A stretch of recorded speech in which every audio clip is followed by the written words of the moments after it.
Hey guys, it's Friday, it's noon South African time, and that means it's time for Fitness Friday Live.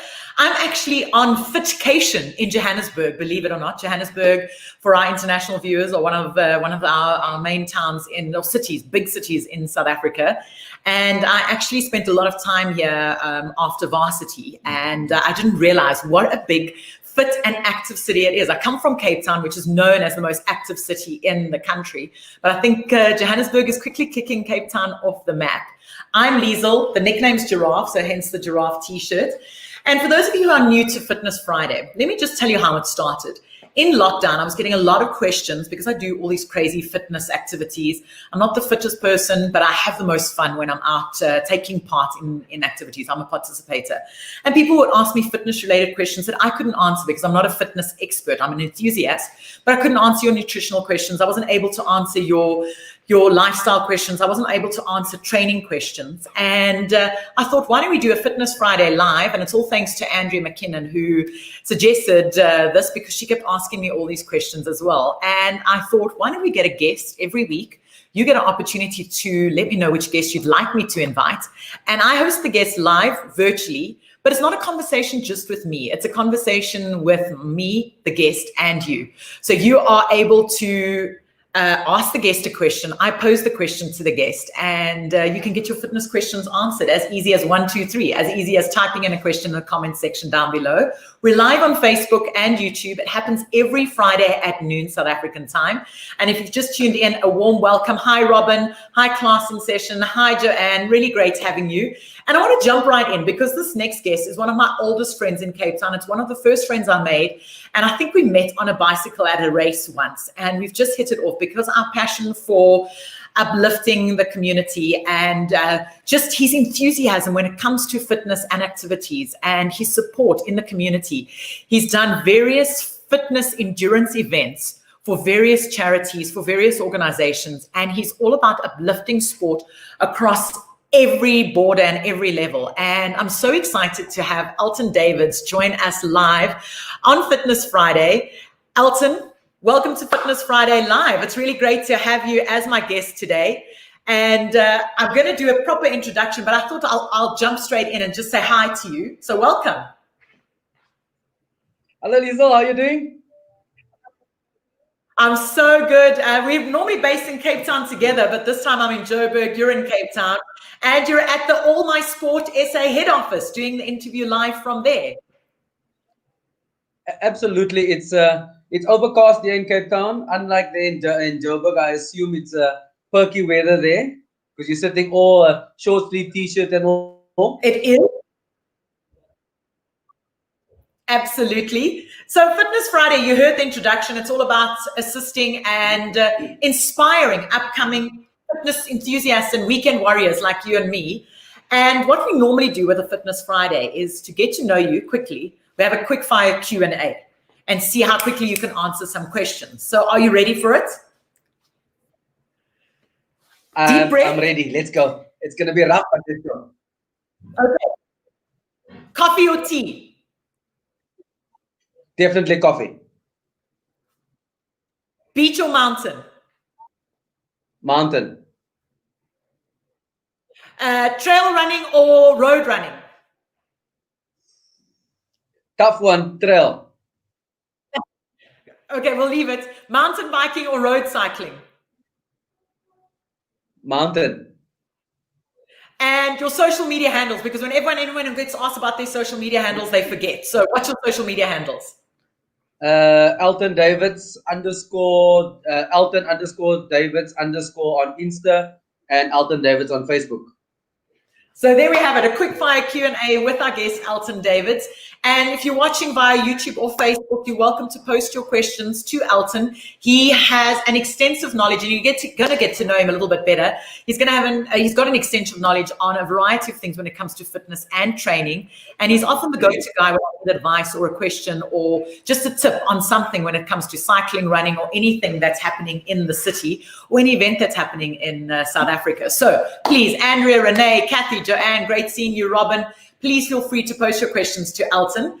Elton, let's get to know you because I know you very well. I've known you I've lived in Cape Town for almost 10 years and you were one of the first people I met.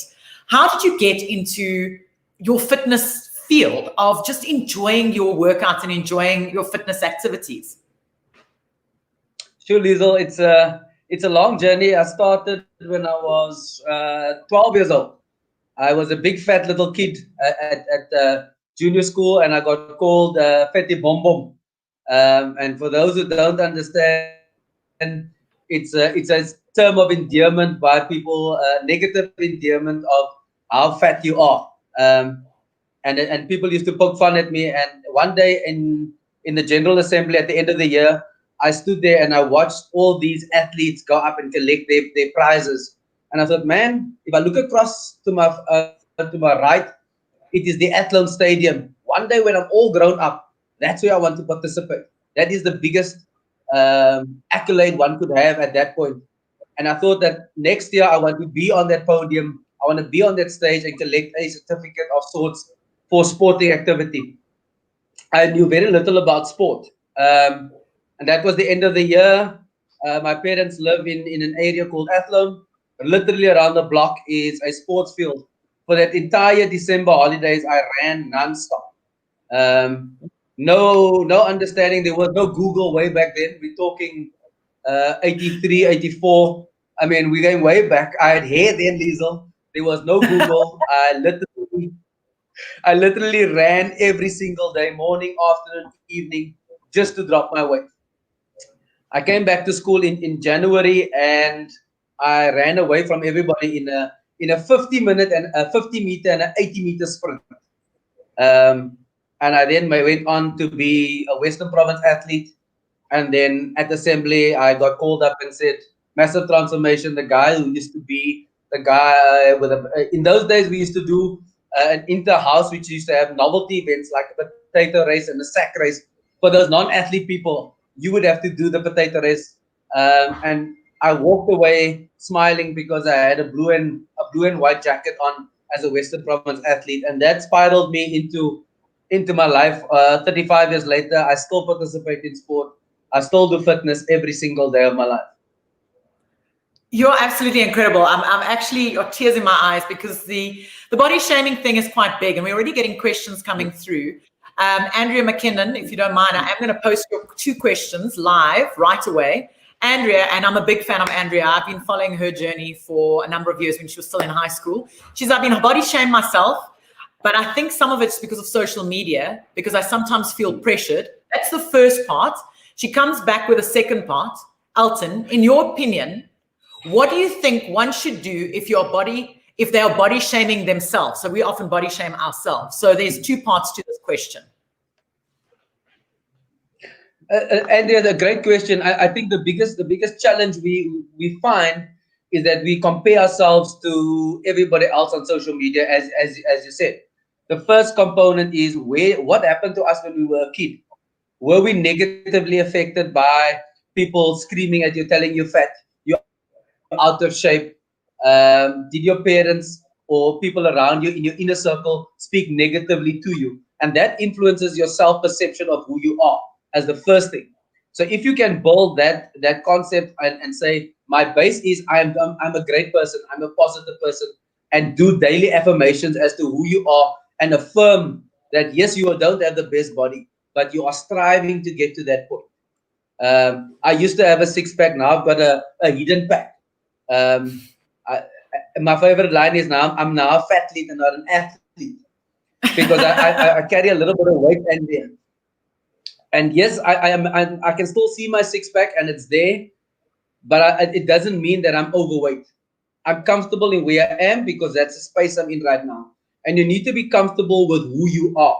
When you look in the mirror, you need to say, man, I've got work to do. Let's start the process. And unless we can have goals, short-term goals, medium-term goals, long-term goals, we're not going to progress. In sport, we have what is called the periodization plan on how to exercise. So you have a plan where you have a 1-week plan, you have a 3-week plan, a 3-month plan, a 6-month plan, and an annual plan.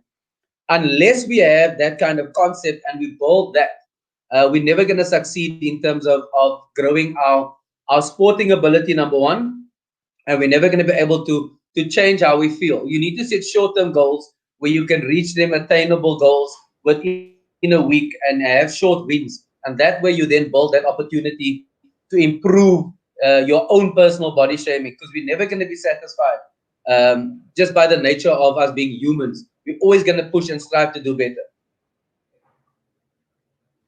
That is such a great answer. And thank you, Andrea, for asking that question, because it's not just you. I get teased on social media all the time about the way I look, because I'm an endurance athlete like Elton. And when we do long distance events, our body changes. So we don't always have the six packs. We don't always look great. But because we're doing endurance events, that's the way our bodies just change during those events. And to try and explain that to people, especially followers on social media, they don't seem to understand that. But Elton, you're involved with, you do endurance sports. I mean, you just turned 47 last week, so happy birthday. 47? You did 47? Yeah, 47. You don't look 47. I had to double check myself there. And you did a 47K for on your birthday to raise funds for two organizations in the Western Cape. And you're always doing something like this. Where and how did you just start doing endurance sport? I mean, you went from running 50 meters, 80 meters at school and doing various sprint distances, and now you're a serial endurance athlete. Yeah, Liezel, I think way back when I was 21, I was introduced to one of my best friends, a guy called Peter Stahl, who along the journey we started cycling, and that spiraled my journey into being an Olympic level cycling coach. Peter and I used to ride every Tuesday and Thursday morning at 5 o'clock in the morning, rain, sunshine, every weekend, and that started the journey for endurance sport, to the point where I have done 3 epics, 3 Ironmans. Wow. I've organized an event across Cape Town called Audax, where you have to ride a 200, a 300, a 400, a 600 to qualify for a race in Paris and in London for 1,200 Ks in 4 days on a bicycle. So I kind of put that together, and that was the journey that's evolved into a whole process of my love for endurance sport. To last year, we ran 7 marathons, 7 provinces, 7 days to raise funds for charity. And then linked to all of that, Pete and I, we ride every year from Knysna to Cape Town, from Cape Town to Knysna for the Oyster Festival every year for a different charity. And that started the whole charity drive, where we looked at various charities and tried to raise funds and awareness for charities along the path over the last 20 years. I think that's absolutely incredible. I didn't realize you've done all of this and you've entered so many events. Another thing that's really close to your heart is the Sports Association for the Physically Disabled. And you're very passionate about that as well. You bring it up in a lot of your conversations. I see it on your social media as well. And I sometimes feel that is an organization that gets forgotten by us everyday athletes. Absolutely. In a few weeks' time, they're even doing a virtual event, disabled virtual event that I'm an ambassador to, and you'll see in the next couple of weeks on my social media. We'll be launching it. Exactly that, for that very reason, Liezel. There are so many disabled athletes that have the potential, and they're no different to us, bar a little impairment, as I like to call it. They're differently able, and they have the opportunity to live extraordinary lives. You look at a guy like Hilton Langenhoven, 4-time Paralympic athlete, Ernst van Dijk, Umpumi. These guys that have no exposure, they get no support from sponsors, from media, from the general public, and yet they have to go through a lot more challenges than you and I do as a normal athlete, or even an able athlete who goes to the Olympics. They've got their own disability to deal with, plus then still to be able to qualify for Olympics or Paralympics in their case. So there's lots of, yeah. No. I was just saying, while we're on the conversation, the team from Western Province Sports Association for the Physically Disabled, just popping a message on there. Absolutely, because they Elsa will tell you that we had a conversation yesterday exactly about the virtual event and how we can grow it and what needs to happen. So I work closely with them because they're also close to my heart. in a big way, definitely. Now, you are involved with a number of sports and endurance events and fundraising events, and you've also got a company called All My Sport SA. Tell me a bit more about that. So All My Sports SA has come into being as a result of my role as the chairman of Cape Town Sports Council, which is the overarching body of all sport in Cape Town. And because everybody in sport often have full-time jobs, they don't have the capacity to run events, to source information, to get service providers. And All My Sports fills that gap to be able to be the arms, hands, feet, legs, brains of a club, of an organization, to help them grow what they do. So as an example, there's a football tournament. The executive of the football tournament all have full-time jobs. All My Sports comes alongside the club and says, you contract us and we will put on your event for you. We will get the quotes for fencing, the toilets, the media, the medical, because we do it on a everyday basis. This is our full-time job. This is what we do. So we have the connections, we have the supplier database to be able to negotiate good rates on the club's behalf, and therefore save the club money, and therefore allow the club to be more profitable. Because let's be realistic, sport, there is no real money in amateur sport. So how do we save money to give the club more money to do what they do? As you said, there's no support for amateur sport, and it's so incredible that you've got an organization doing that. And you're often highlighting on your social media platforms the various amateur sports that are out there, and you're always pushing them and putting them first and raising funds for them through All My Sport. It's just incredible what you do. I want to hear a bit more about Elton. Tell me about your qualifications, because I know you're an Olympic level cycling coach. You're a masseuse, but just give us a little bit more about what you, maybe I should just ask you what you're not qualified in when it comes to fitness and sport. So in 1993, I enrolled to do a BA Human Movement Science degree, which is a sports degree. Linked to that, I did a psychology degree. So I'm almost a sports psychologist without the sports psychology qualification. And then a qualified teacher. So I taught for 3 months at Wynberg Boys. It was fun and exciting. But teaching's not for me in that confined space. Then I became involved in cycling, became the chairman of Western Province Cycling, eventually became on the coaching commission for Cycling South Africa, helped write the coaching manual, qualified as Olympic level cycling coach, went to Youth Olympics, went to Youth Commonwealth Games as the national coach. In those days, you all remember there was an event called the Giro del Capo, which is an international cycling event the week before Cycle Tour. I put together a group of athletes when you and I were still on the Pedal Power Association executive. Part of what we did was PPA helped us fund a Giro del Capo team, which was the best of the local talent in Cape Town. And I coached them and managed them through the Giro del Capo into the Cycle Tour. So there's that. I'm also a masseuse, as you alluded to earlier. I then also am a qualified moderator and facilitator in a business space. So I can present workshops on a range of different qualifications in the CETA space. I do motivational talks, MC at a range of events, not just sport, but corporate as well, across the spectrum. You are incredible. You are absolutely incredible. And you've done so much. And I'm so glad you mentioned the masseuse thing there, because we do have a question. And I think as a coach, you might be able to answer this question for Zarina. And I think you've met Zarina as well. I've done 8.2 kilometers on the tennis court today. Very sore limbs. What tips do you have for quick recovery, seeing that I have more league tennis to play tomorrow? I think the first thing is that one needs to ensure that you warm up properly. Great question, Zarina. You need to warm up first as the first component. Then the second component is to understand how your body operates. So the minute you do any activity, even just sitting now, your muscles tear as by virtue of movement. And as your muscles tear, and when it grows together, it forms a scar. Okay. And the more rigorous activity you do, the bigger the scar.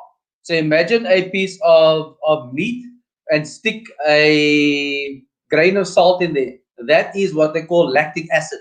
To get rid of that lactic acid, you need to flush it by doing cardiovascular, slow activity, stretching, and that's going to get rid of your stiffness arena. So you need to either walk, cycle, row, or swim very within a comfortable space to loosen the muscles and then stretch. Something that I've developed is an ID number rule. So in a cardiovascular space, if you imagine and know that your ID number is 13 digits, if you work at 5 out of 10, which is a comfortable pace, you should be able to say your full ID number. When you work at 7 out of 10 to 8 out of 10 in a fat burning zone, you should be able to say your date of birth. When you work at 9 out of 10, you should just be able to say the day you were born. And that way you manage your fitness level, and that's how you improve. Because the harder you work, the easier it is to say the less easier it is to say your ID number. And the more you cannot say your ID number, the harder you're working. But you also need to manage, as you spoke earlier about the periodization system, where you need to go up 3 days, come down 2 days, or 1 day, and then go up again. And that's how you're going to build fitness, and that's how you're going to build strength. Thanks so much, Arena, for posting that question. I'm seeing a few other questions coming through, so please keep your questions coming. I will definitely post them live to Elton because there's a number of them coming through. And the big thing is finding a big thing, and Andrea mentioned it earlier, and it's been coming through quite strongly on the questions here, is the way people look on social media, those fitness influencers we see with the six packs, showing their certain diets and showing them how to do it quickly in 6 weeks and look like them in 6 weeks. Is that fake news, or is that actually possible for an everyday athlete who is not built like a fitness influencer? Liezel, I think that the first thing is my mother taught me a very simple rule. Have a colorful plate of food and eat only what you can handle. And that's been my rule. I don't take any supplements. I don't take any multivitamins, and I don't get sick because I eat healthy and I eat six meals a day. I train hard, but I also have time to recover, and I work on the ID principle. It's doable in 6 weeks, but you got to be committed. It's like an accounting equation. What you put in, you get out. So if you put less food in and you work harder, your body will burn more and give you a better result. But you need, it's a fine balance, because you can't input too little nutrients and still expect to perform at a high level. So it's finding that balance. And yes, there are many different diets, from the no fasting to the no carbs to the banting. Everybody's got their own secret. For me, my secret is simple: eat a healthy, balanced diet, have fruit, have vegetables, but you also need to live. You're also human. You can't live a life only on supplements. You can't live a life only on managing every component. If I feel like a piece of cake and I'm out, bonus, let's have a piece of cake. But it's not a piece of cake I'm going to have every day. It's finding that balance and having a healthy lifestyle. Because when I'm 60, I still want to be able to run a marathon comfortably. And that's the goal.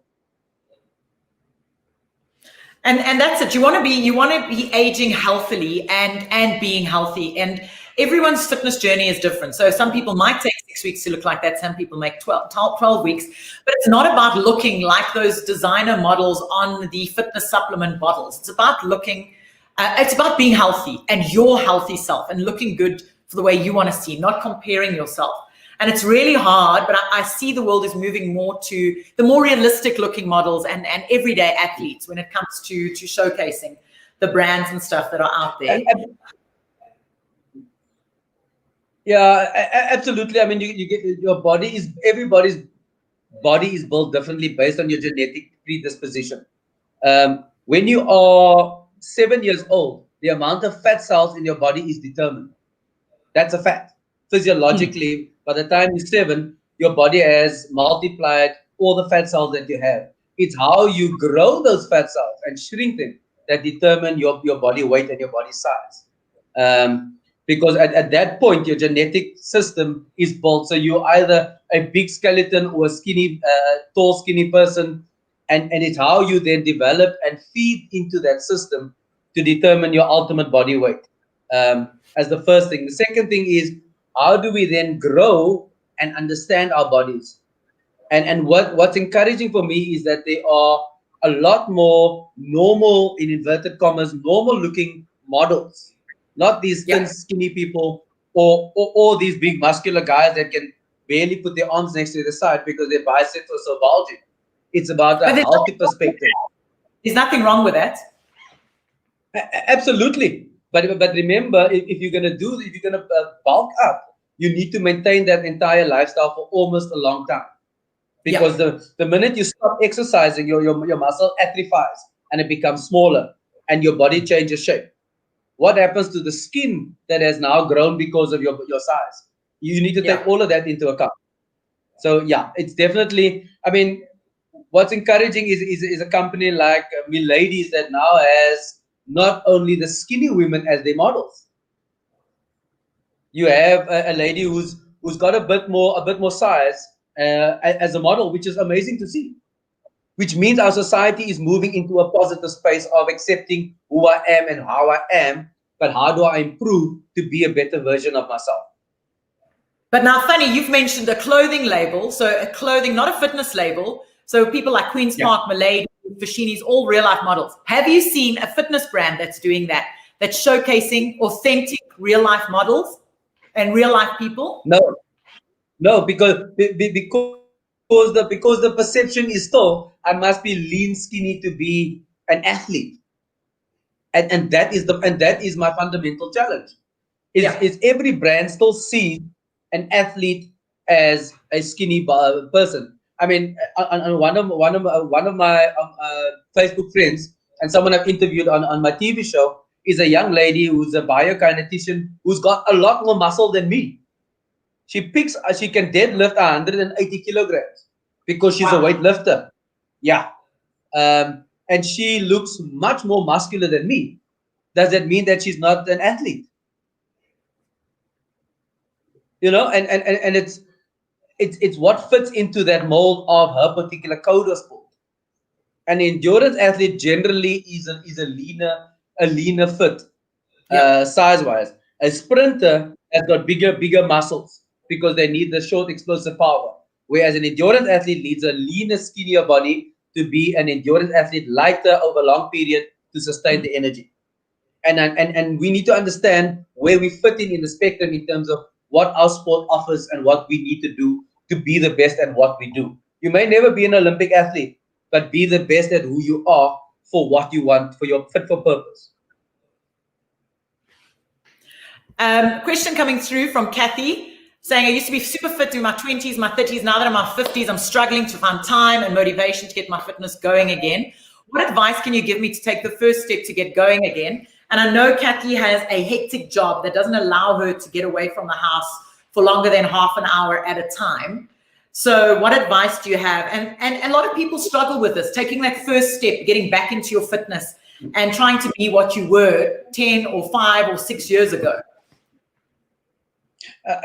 Agree, Kathy, great question. I think the first thing we need to understand is that fitness is not related to a physical component you must set time aside to do. I saw your profile pictures of a dog, you take the dog for a walk. That's exercise. You sit at your desk, get an exercise ball, sit on the ball. While you're on the ball, you're working your core at the same time. It's combined, it's making it a lifestyle opportunity and use every opportunity to do something. Take 5 minutes away from your desk and do 5 squats, do 5 press-ups, 5 sit-ups. It doesn't have to be, I must set aside an hour to do exercise. Yes, from a cardiovascular perspective, you need to do 45 minutes to an hour and a half to generate a potential benefit from a cardiovascular perspective, where your heart and your lungs and you perspire and those components then work. But there's no reason why you can't have a 5-minute squat session or a press-up session or a sit-up session in your lounge while you're watching TV in an ad break. Do 10 press-ups, 10 sit-ups. And that's how you start, and you get that rush of endorphins, which is the feel-good feeling, which then kicks you to want to do more and more because you strive and crave for that endurance and that endorphin feeling. Elton, there's also the 20-20-20 principle. Every 20 minutes in your day, get up and do a minute of exercise. And so it could be a squat at your desk for a minute. So to break away from that monotonous sitting in front of your computer, because sitting has been told, we've been seeing, is as bad as smoking. They've compared sitting to smoking. So the 20-20 principle, where every 20 minutes you just set your watch and you just do a quick 30-second, a minute workout. It also just brings fresh oxygen to the brain and blood to the brain. What that also does, Liezel, it helps to refocus your mind, but also helps to strengthen your eyes, because you're sitting looking at that screen all the time, and your eyesight then change, your deteriorates. But then the other component, if you're moving outside or you're wanting to find, you need to find someone you can be accountable to. So as an example, you want to go for a walk, find someone who can walk with you. And if you're not there, that Liezel's going to phone and say, hey, why are you not here? Or confirm a time and say, listen, 10 o'clock it is, we're walking at 10 o'clock for half an hour, let's go. And be accountable to someone. Even if you're going on your own, send a message to your friend, cousin, auntie, brother, whoever, and say, and get them to keep you accountable. If you say you're going at 4 o'clock, put it in a diary to say 4 o'clock is when I'm going walking. And that person must send you a message at 10 to 4 and say, are you dressed, are you ready? And be accountable. That way, someone is always there pushing you. Eventually, when it can become second habit, and that person's going to join you if they don't already join you. That's such great advice. Elton, tell us more about your TV show. Is it still running, and where can we catch it? I'm not doing the TV show currently due to lockdown. No one wants to come into studio, so I've taken a break from the TV show for now. But we're working on some other stuff which will be YouTube driven for a while. So I'll be doing a lot of interviews with the elite athletes on YouTube, exactly similar to what we're doing now. Because our local athletes don't get exposure. So as you know, part of my big work there is to try and grow the footprint of our local athletes, to potentially give them the exposure, to potentially give them a sponsorship at some point. And it also grows their personal brand. So as you said, for sponsors to see who they are and who's available out there, and who is worth sponsoring, and seeing people that we don't normally see on a daily basis getting the exposure. Absolutely. You look at a woman like Yolandi, the woman I spoke about earlier. I know her because I interviewed her. She's an SA champion as a weightlifter, and how do we then showcase her in the space that she operates? And then the other component is, how often do we have H2O as part of our routine? All of us are notoriously bad for drinking water. How do we then build that? Coming back to your 20-20 principle, every 5 minutes have a mouthful. Because what's the rule? 70% of our body is made up of water, and unless we flush out the lactic acid and get our bodies rehydrated, we're never gonna be the best athletes we can as well. And there's also great apps for that. There's the water apps on the Androids and iOS phones that actually make a water sound. You can set it every hour, every 20 minutes, every 30 minutes, and it just reminds you to drink water. But the other great tip is having that big 2-liter bottle with you the whole time, because you've got to finish that 2 liter for the day. It's a mission, I know. And carrying that thing around is a mission. Great workouts. Yeah. The only downside of drinking so much water is you're going to have to get up and go to the bathroom, which is a negative. Worst. The positive is you're getting up, so you might as well do the 10 press ups when you come back from the bathroom. There's your win-win. You see, you get up to go to the bathroom and you can do your exercises at the same time. Exactly. And you can get your step count in. And you'll get your daily steps in. If people want to get hold of you, if they've got fitness-related questions, massage-related questions, they want to book you for a massage, or they want to join your weekend warriors, tell us a bit more about that, and how can people get hold of you? So I've started a process, a group called Weekend Warriors, which has come out of my bootcamp classes that I run in Chaka Road, Athlone, on a Tuesday and Thursday morning and evening, opposite 8 and 6 o'clock, where people want to do a bit more fitness on the weekend. So the Weekend Warrior is anybody and everybody who wants to start exercise and don't know where to start. So on a Saturday morning, we go for a walk in the mountain, give people an exposure of nature, take photos, do fitness tips, and just mingle amongst other people who are like-minded. So that's a Saturday morning. The Weekend Warrior. Tomorrow we meet at the Newlands Forest Gate at 6:15, and we'll go for about an hour and a half.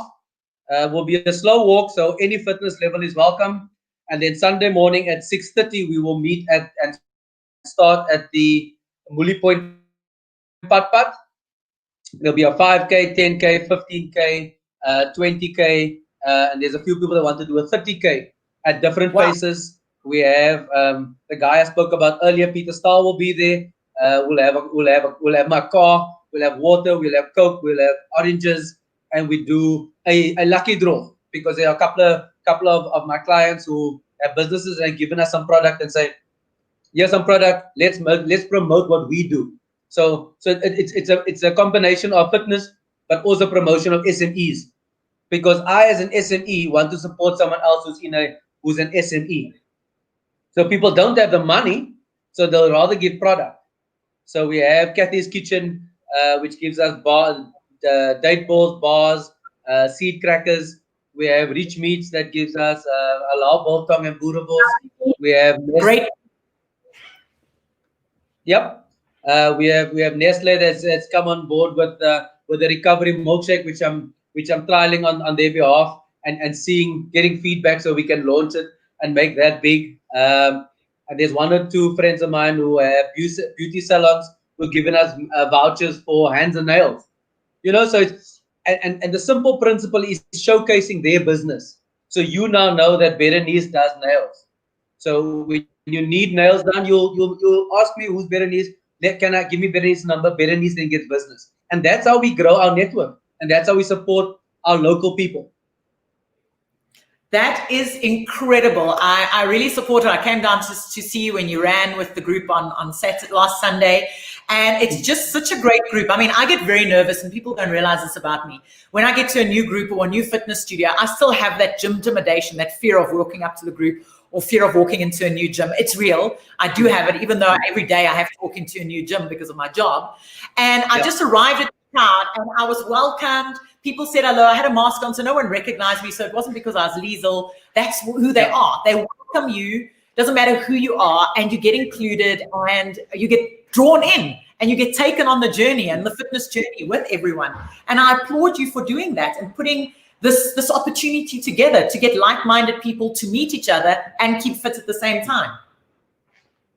Absolutely. I mean, exactly what you're saying. There are people there that walk that have never met each other, and suddenly they build a bond and build friendships. Some of the ladies that walk are doing a project called the Love Box, which is happening on next Saturday. So the Love Box works in terms of breast cancer. So think of a Santa shoebox, same principle. So what's happening is these ladies have been affected by someone who has passed away from breast cancer. So what they're doing is they're doing a crowdfunding plan on my website, on our website, allmysportsa.com, and you can donate money to them. They then buy a box of lady-specific items like sanitary towels, toothpaste, toothbrush, soap. So when someone comes into the breast cancer unit at Tygerberg or Grooteskier Hospital, they get given this love box of toiletries to help them cope through this traumatic time of being in hospital with a personalized note, giving you a message of inspiration and encouragement that despite the negative time that you're going through, there is something positive happening and there's someone thinking of you.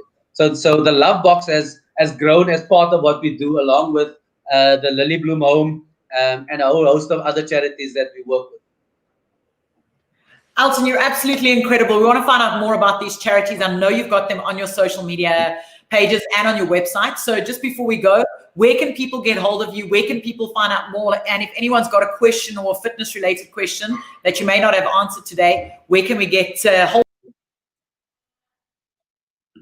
I think either on social media, so Elton Davids on Facebook, Elton_Davids_ on Insta, or they can WhatsApp me on 082-468-0081 or email me Elton, ELTON, at allmysports-sa.com.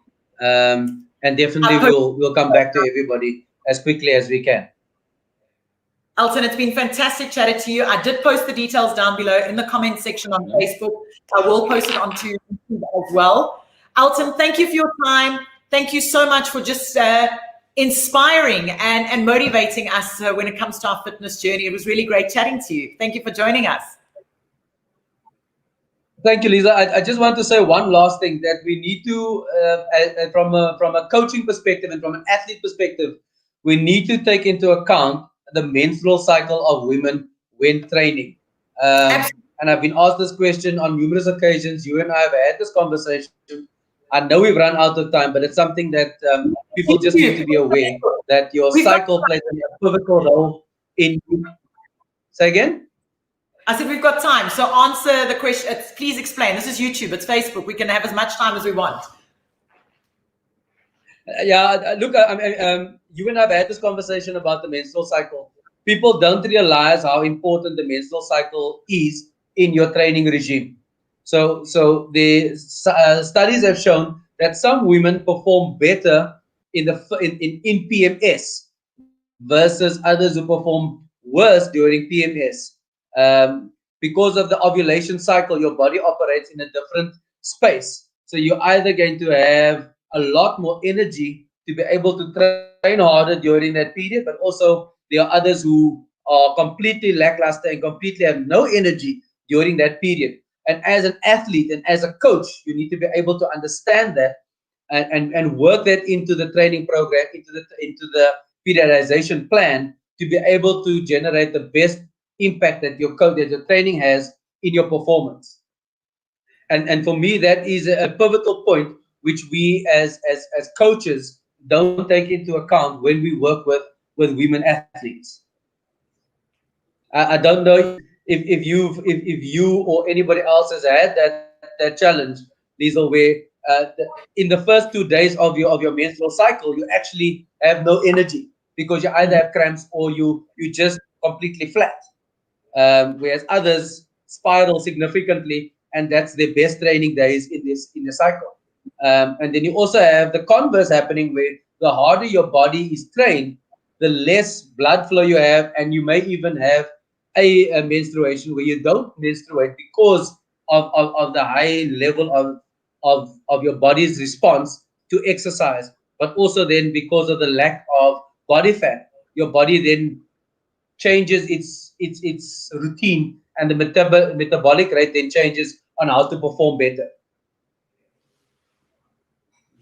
It's so interesting that you brought this up as we were about to say goodbye, because a number of I've worked with female coaches, I've worked with male coaches. You know, we have this conversation all the time about coaches in South Africa, and not one, and I've worked in all different sporting fields as a weekend warrior, and you're still meeting with your coach, and not one person has brought that up at all. The one time that we did see it brought up at the Olympics was with, it was the Chinese swimmer, female swimmer, who was incredible. She was set to win the Olympic gold, and she just didn't perform. And she went on to I think she came third, or in a post-race interview, she said, it was that time of the month and I couldn't perform. And she was slated by certain media, and she was applauded by women organizations all over the world, because no one is speaking out about that and how that actually affects us physically when it comes to our performance, our fitness performance, not only as elite athletes, not only as endurance athletes, but everyday weekend warriors as well. Absolutely. We all know that, and men jokingly talk about it's that time of the month, so the woman is in a bad space. But that is, and how do you respond as your co-athlete, as your coach, as your training partner to a woman having in PMS? Because it affects you significantly.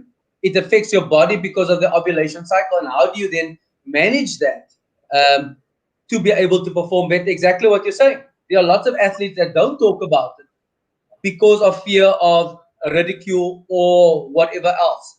How do we then balance that scale to say, be open and say, listen, coach, today is a bad day for me. I can't do it. But your coach should be able to know that in advance. I mean, you have a Garmin, I have a Garmin. The garment you can set on your garment, and it will tell you when your menstrual cycle is getting there. It will tell you your ovulation cycle. How do you then plan using that tool to be able to train better? And that's, for me, a significant game changer that will take our female athletes to the next level. I think this is a conversation we're going to have again, because this is a whole Fitness Friday live on its own, because I know people are going to ask you questions. No, and I think it's great. I think it's great that we're opening this conversation and we're opening this platform. And I'd love to hear from a female coach out there. And perhaps we have a female coach or any other coach that believes in this and understands this. And I haven't seen any local, and I read a lot of fitness magazines, running magazines, cycling magazines. No one has brought this up. The only magazine that I'm seeing it in is Pop Sugar, and they spoke about when the right time to train is around your menstrual cycle. So I'm going to post it down below. I'm actually even going to try and reach out to that journalist and see if we can have the journalist join you and me on a Fitness Friday live in the near future. And we actually unpack this for a whole hour, because I know a lot of people are going to be struggling with this. And it's something that deserves a big conversation around. So yes, please, if people want to ask you more about that, just share your social media handles again and your contact details again. Elton Davids on Facebook, Elton_Davids_ on Insta, and then Elton Davids or Elton at allmysports-sa.com. Yeah, Liezel, there's a whole myriad of questions, from tampons to pads to the new Gen X Cup, which we could have literally an hour conversation, if not longer, just on those three components, let alone the training principles that accompany a menstrual cycle concept. And this is a conversation I'm having with a guy. I'm not even having with my coach, my female coaches. So this is incredible. And we are opening a page down, and we are definitely going to have you back on Fitness Friday just to unpack this even more and have a whole session where people can answer and ask questions, because I know we are running out of time. So Elton, I appreciate you taking your time, giving us 45 minutes of your time, answering all our questions, hearing more about your fitness journey. And anytime you're doing anything, please share it with us. We'll speak about it on our Fitness Friday. And have a fun weekend and keep safe and keep fit. Thanks, Liezel. Enjoy Joburg. Enjoy all the fun activities that you're going to be trialing this weekend. I know you've got a full schedule of fitness activities that you want to go and try out. And yeah, people welcome to come and join us tomorrow morning, 6:15 at Newlands Forest, or 6:30 at the Pat in Mully Point for a walk and run on Sunday. Thank you for the opportunity. Thanks so much, Elton. That was Elton Davids from All My Sport joining us, answering questions from bullying to training around your menstrual cycle, to motivating yourself on your fitness journey, to recovery. And this is what it's like whenever I'm around Elton, because I always ask him all these fitness related questions. He's just this wealth of knowledge. So we're definitely going to have him back to answer more of your Fitness Friday related questions, but reach out to him. I did post the contact details down below, and we'll join you again next Friday. Fitness Friday is live every Friday, and it's here for you to answer your fitness related questions, your struggles, your queries. If you have anything at any time that you want to chat to me about, you're too embarrassed to post it on our platform here, email me, creative@thegiraffebrand.com. Keep safe, have fun with your fitness journey, and we'll chat again next Friday. Take care.